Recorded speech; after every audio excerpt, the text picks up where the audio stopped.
الحمدللہ رب العالمین والصلاة والسلام علی محمد رسول اللہ وعلی آلہ وصحبہ اجمعین، اما بعد۔ ایک دن رسول اللہ صلی اللہ علیہ وسلم نے اپنے صحابہ سے پوچھا، اتدرون من المفلس، کیا تم جانتے ہو مفلس کون ہے، کنگال کون ہے، دردر کون ہے؟ المفلس کہتے ہیں کنگال کو، دردر کو۔ صحابہ نے عرض کیا، یا رسول اللہ صلی اللہ علیہ وسلم، المفلس فینا من لا درہم لہ ولا متاع۔ اے نبی صلی اللہ علیہ وسلم، ہم میں مفلس، دردر وہ ہے جس کے پاس سونا چاندی نہیں ہے، مال و متاع نہیں ہے۔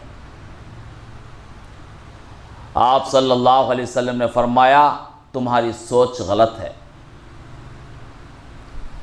المفلس من امتی من یأتی یوم القیامت بصلاۃ وصیام وزکاۃ۔ میری امت میں مفلس وہ ہے، کنگال وہ ہے، دردر وہ ہے جو قیامت کے دن اللہ تعالیٰ کی بارگاہ میں نمازیں، روزہ، زکوٰۃ لے کر پہنچا۔ نمازوں کی وہ پابندی کر رہا تھا، رمضان کے روزے رکھتا تھا، نفل روزے رکھتا تھا، برابر زکوٰۃ ادا کرتا تھا، یہ نیکیاں کرتا ہوا انتقال ہوا، اللہ کی بارگاہ میں پہنچا، مگر اس کی حالت یہ تھی، وَقَدْ شَتَمَ هَذَا، یہ فلاں شخص کو گالیاں دیتا رہا، وَقَذَفَ هَذَا، فلاں پر جھوٹی تہمت باندھتا رہا، الزام لگاتا رہا، پریشان کرتا رہا،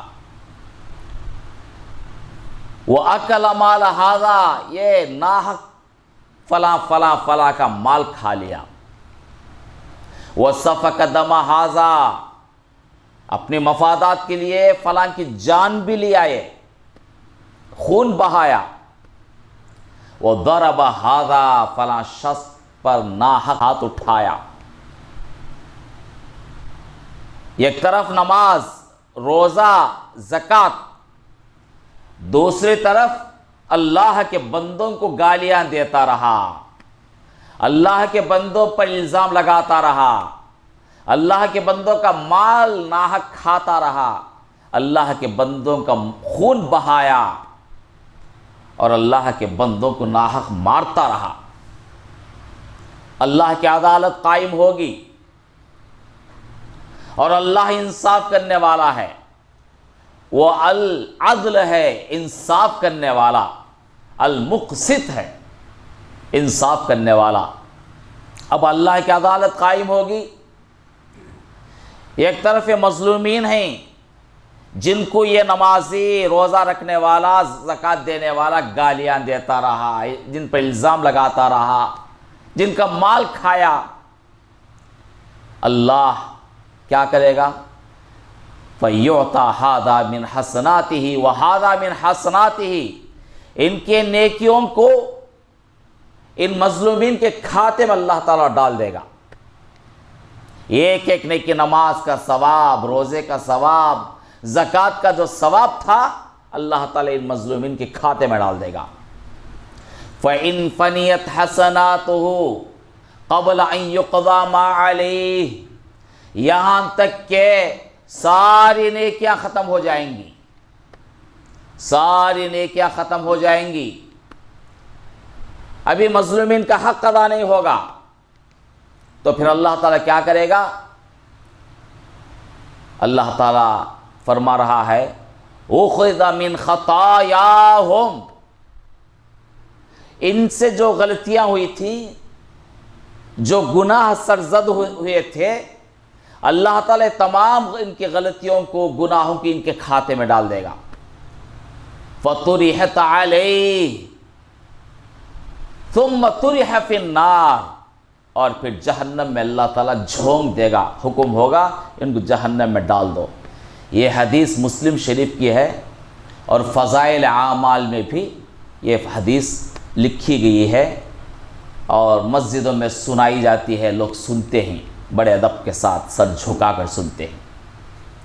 یہ حدیث امت مسلمہ کو یہ پیغام دے رہی ہے، تنبیہ کر رہی ہے کہ دیکھو نماز، روزہ، زکوٰۃ، حج، یہ جو اعمال ہیں ان کی حفاظت زبان پر قابو پا کر، زبان پر قابو پا کر ان نیکیوں کی حفاظت کرو، حلال کمائی کے ذریعے سے، حرام کمائی سے بچ کر ان نیکیوں کی حفاظت کرو۔ کسی کے دل نہ دکھا کر، کسی کا دل دکھانے سے نیکیاں ضائع ہو جاتی ہیں، کسی پہ الزام لگانے سے نیکیاں ضائع ہو جاتی ہیں۔ تو محترم حضرات، کتنے لوگ ہم میں ہیں جو نمازوں کی پابندی کرنے والے، رمضان میں روزہ رکھنے والے، زکوٰۃ ادا کرنے والے، اور کتنے لوگ حج کیے ہوئے ہیں، عمرہ کیے ہوئے ہیں، مگر اللہ کے بندوں کے ساتھ کھیلتے ہیں، اللہ کی بندوں کی زندگیوں سے کھیلتے ہیں، ان کو ستاتے ہیں، پریشان کرتے ہیں، حرام طریقے سے کماتے ہیں۔ اس لیے ہم سب کو اللہ سے ڈرتے ہوئے زندگی گزارنا چاہیے۔ ہم جو نمازیں پڑھتے ہیں، جو روزہ رکھتے ہیں، زکوٰۃ ادا کرتے ہیں، خیرات کرتے ہیں، ان نیکیوں کی ہمیں حفاظت کر لینا ہے، بندوبست کر لینا ہے۔ اللہ تعالی ہم سب کو کہنے اور سننے سے زیادہ عمل کرنے کی توفیق عطا فرمائے۔ آمین۔ وآخر دعوانا ان الحمد للہ رب العالمین۔